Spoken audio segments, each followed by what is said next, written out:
Morning all. For those that have joined, thank you very much.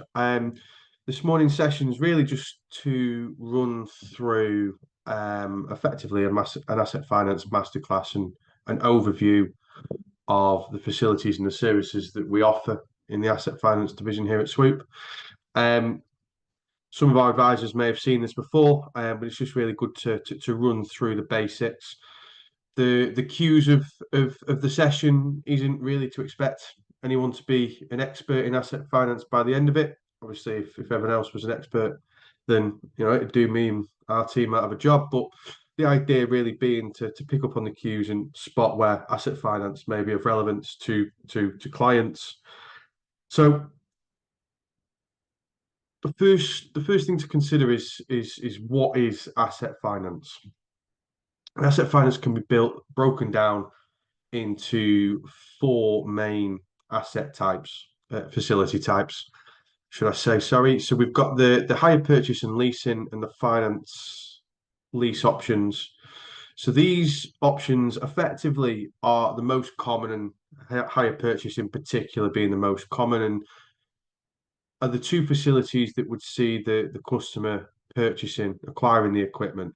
So on both of these facilities, the funds would be sent from the lender to the vendor, the people selling the equipment. So what are they? Well, hire purchase, like I say, is the most common. It's the easiest and it's the cleanest route to ownership of the asset. So as a result, the VAT is paid upfront in full. There are exceptions where VAT deferrals are available, subject to credit, but generally speaking, the VAT's paid up front, reclaimed in full on the next VAT quarter. The terms are from 1 to 5 years, generally speaking. We can, in some instances, go slightly longer for the right assets and the right credit.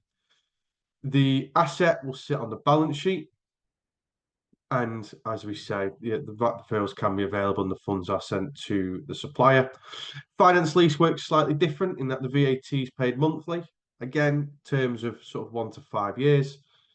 This historically has been an off-balance sheet transaction, although some finance leases may differ.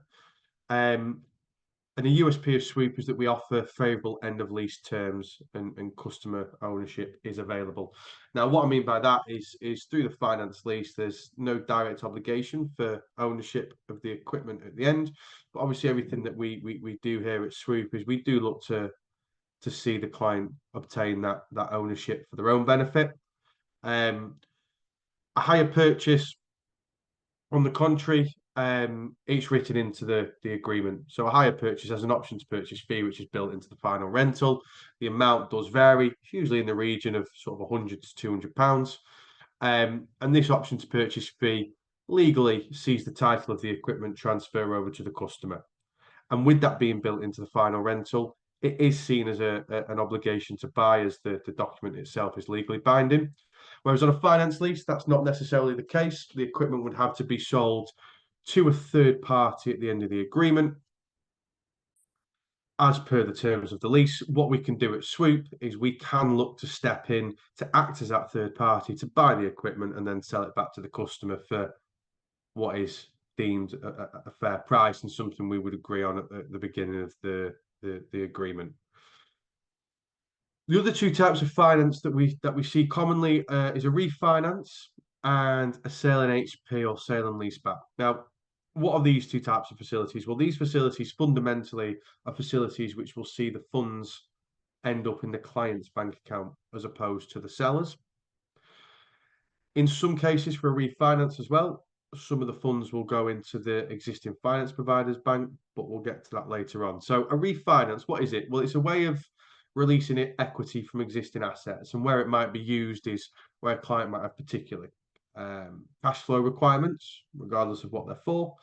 And it's effectively leveraging the assets that currently sit on the balance sheet that are currently owned by the business with a level of equity in them and taking the equity out of them.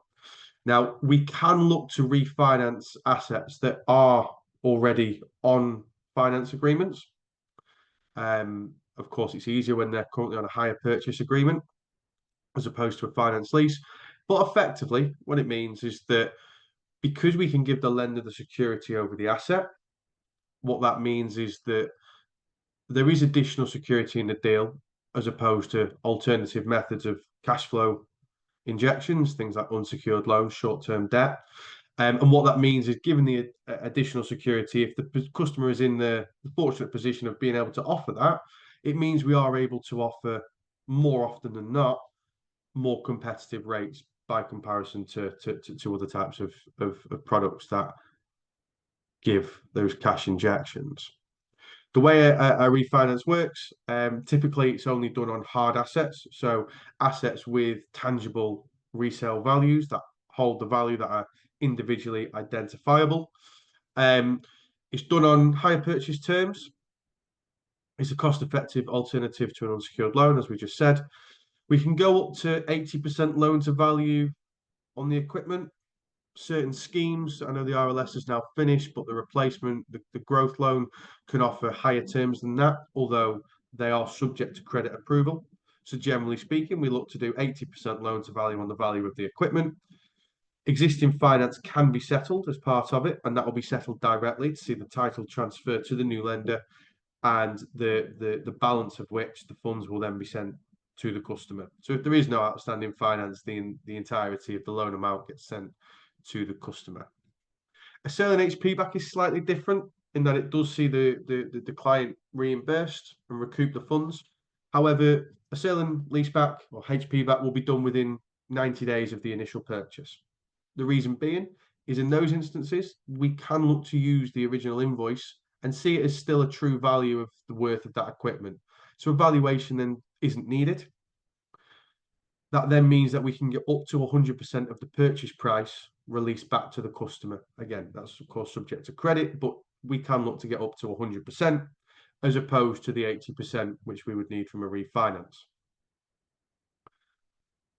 A sale and lease back, obviously, or sale and HP back, is done really in a scenario where a client has already purchased the equipment and the reimbursement is made for a number of reasons. That could be cash flow, that could be to unlock more lenders when equipment's being imported from overseas, or even just because the client's excited to buy their assets, so they bought it on the spot and could do with getting some of the cash back.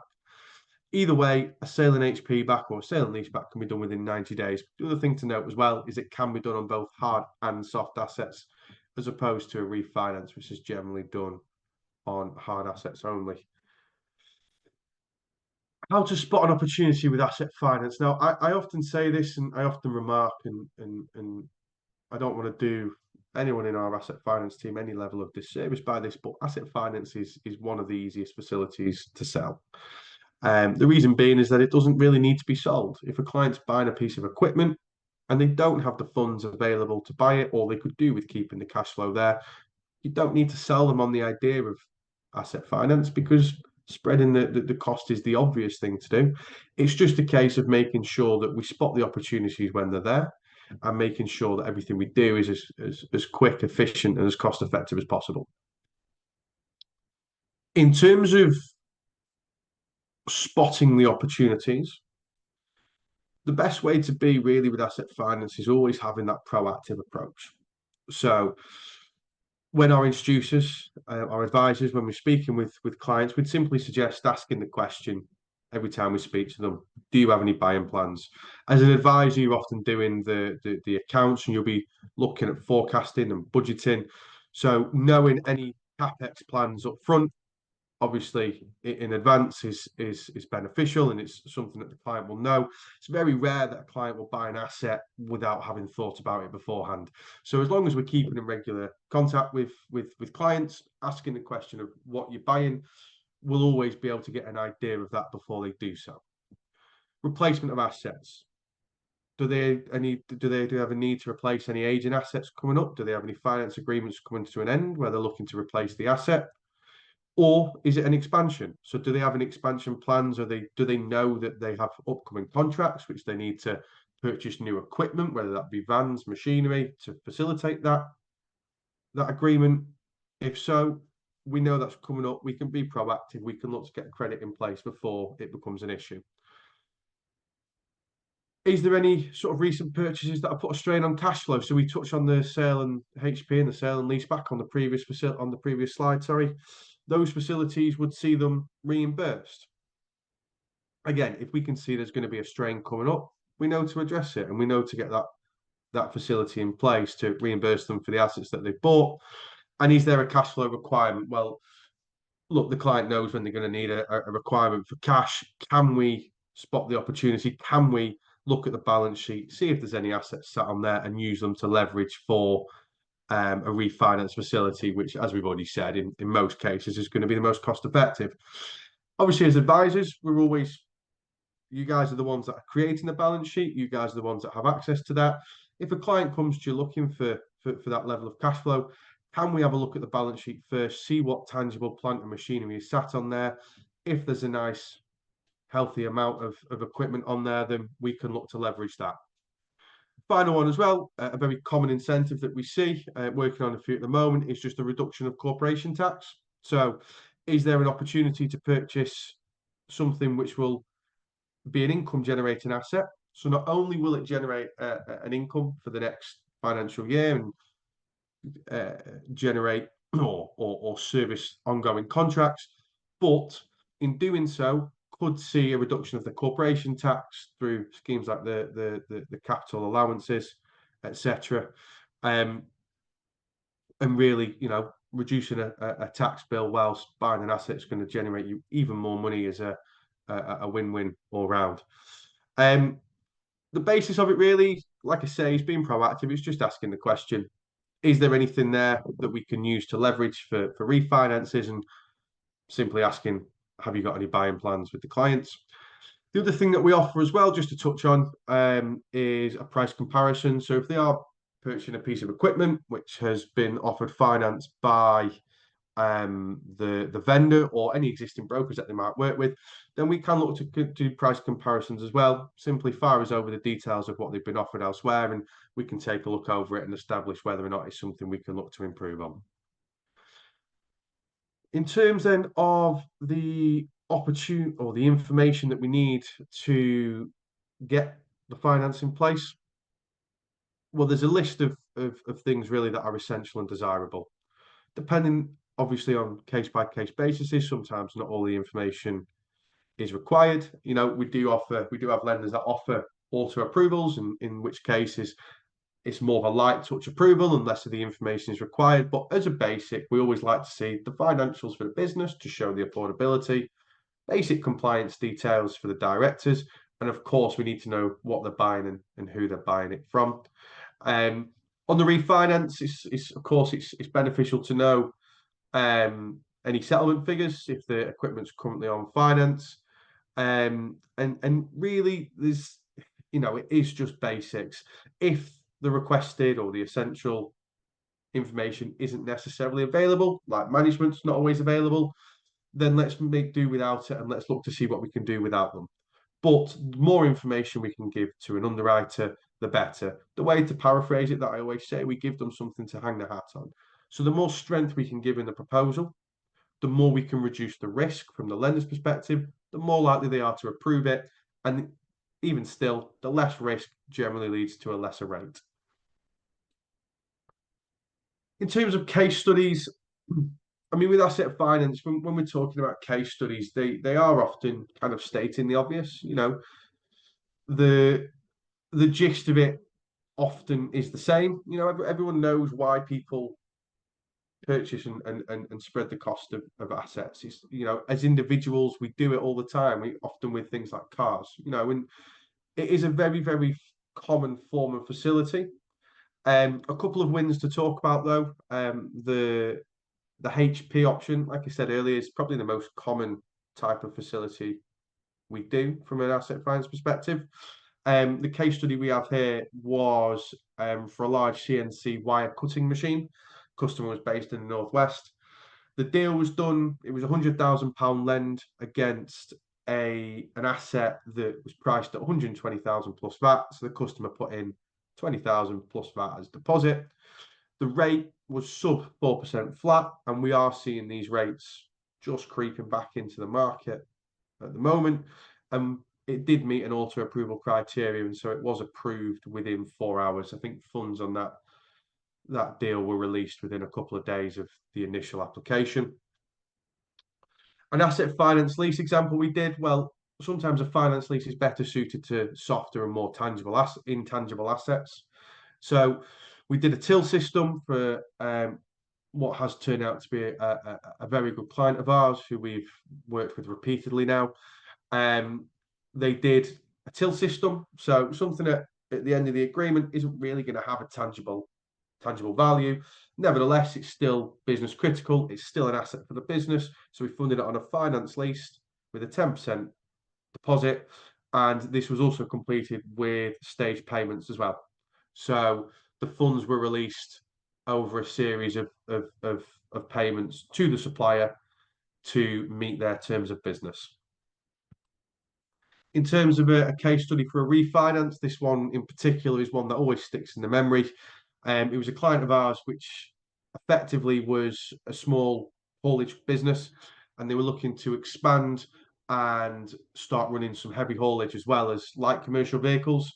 They wanted to train up their own drivers, put their own drivers through the CPCs, and in order to do so, take them off agency models and save on cost effectively by bringing the employment in-house.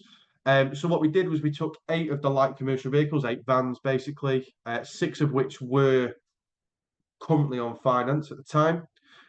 We managed to get them valued up.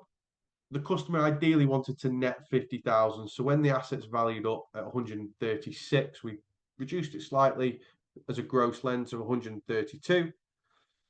What that did is that saw them settle off all their existing finance on those 6 vehicles that were encumbered. It left a 50k net to the customer. And the total repayable on that agreement was less than an alternative £50,000 unsecured loan, which was approved and offered to them. But it also saw that all their existing agreements settled as part of it.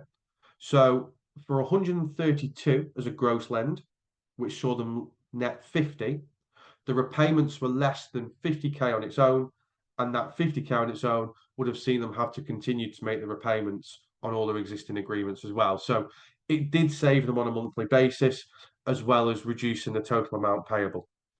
2 of these were outside of standard age policy as well. But given the strength of the application, what we were looking to do, the credit covenants of the business, the lender was happy to proceed outside of their usual standard policy. And an example of a sale in HP back was on a use that I haven't yet touched on, but it was really for a customer that was looking to expand their current capabilities. They were a manufacturing business and they were buying a packaging line for the end of their manufacturing line. Effectively, what it was to be brought in from abroad. The lenders, or the cheapest possible lender at that time in the market, were not willing to pay abroad. So what the client did was the client decided that they were going to buy it to give them access to this cheapest possible rate.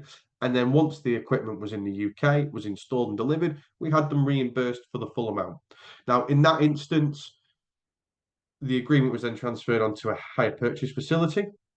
The repayments started to be made over 5 years. But what it allowed them to do was utilize the fortunate position they were in, where they were cash rich, and allowed them to get reimbursed on the cheapest possible rate that was available to them. In terms of slides, that's everything today. Do we have any questions from anyone out?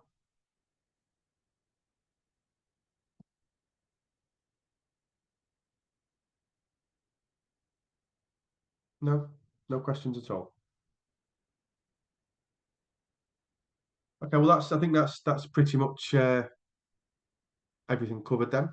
The contact details are there. So for the entire team, obviously we are contactable at assetfinance@swoopfunding.com. My personal details as well are available to anyone that's on our advisor panel. If you do wish to sign up, obviously swoopfunding.com/advisors for those that haven't already. And yeah, if there are any queries that arise, please feel free to reach out to myself or anyone else in the team, and we'll gladly be able to assist you from there. Thank you.